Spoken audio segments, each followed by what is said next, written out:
This is KSN, your local news weekend.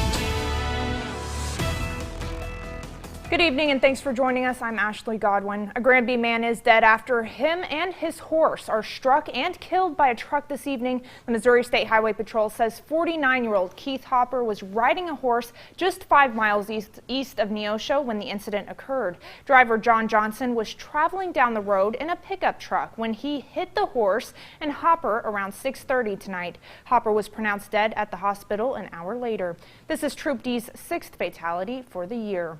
The city of Miami is warning residents about a utility scam. Miami's customer service center has reported a person with a 405 area code number has been calling locals requesting payments for their utility bills be made on the phone. City officials say all business they administer comes from the city and they do not outsource information. If you have any questions about your utility account, you are asked to call the city at 918-542-6685.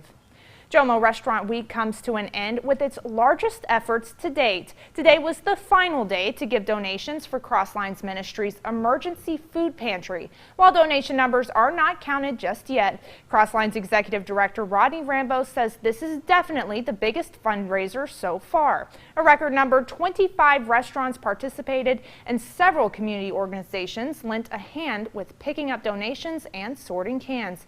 Volunteers from the Rooted Church helped today, just wanting to give back to doing the Lord's work.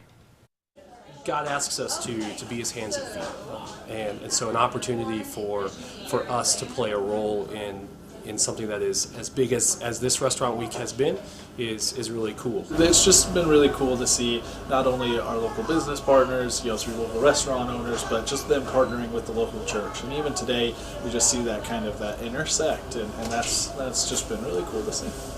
Jomo Restaurant Week is the largest fundraiser Crosslines Ministries hosts each year to stock the pantry for community members in need. Community members gathered to pay tribute to a fallen member of the Carthage High School family. Today, the 28th annual Eric's 5K and Fun Walk was held. It honors the memory of former Carthage High School graduate and athlete Eric Grove, who died in 1990. School officials say each and every year, people of all ages come out to support this special event. I knew Eric. Eric was the ideal son that you'd ever want, and so for him, and he established the mile record over here in Carthage until just recently. I think it's been a help. It's not a huge amount, but anything that these kids can get to defray their college costs, I think, is important. And I think they truly appreciate the recognition that they get from this. All proceeds collected from the 5K go to scholarships benefiting a Carthage cross-country or track and field athlete who decides to continue their athletic career in college. Youngworth adds many of those awarded the scholarship come back to pay tribute to running Eric's 5K after they graduate.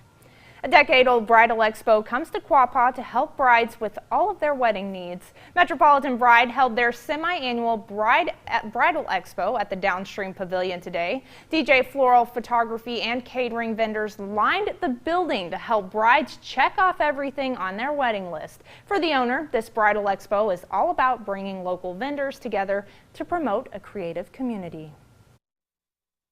We love being able to work in a creative field and being able to help all these small businesses grow, and we love to watch the joy in brides' faces as they get inspired by new things that they might want to put in place for their wedding day.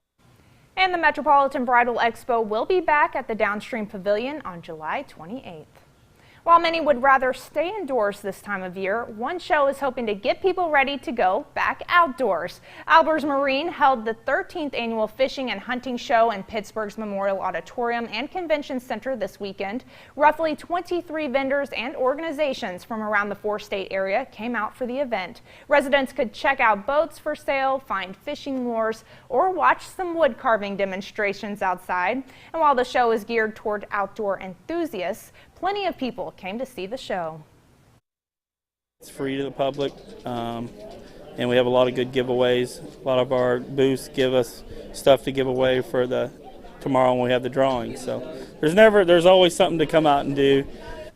Harrison says that by before noon today, they've had more than 1,000 people this weekend come in to browse. Coming up, meteorologist Joy Bettenhausen has all the weather details you need to start your work week.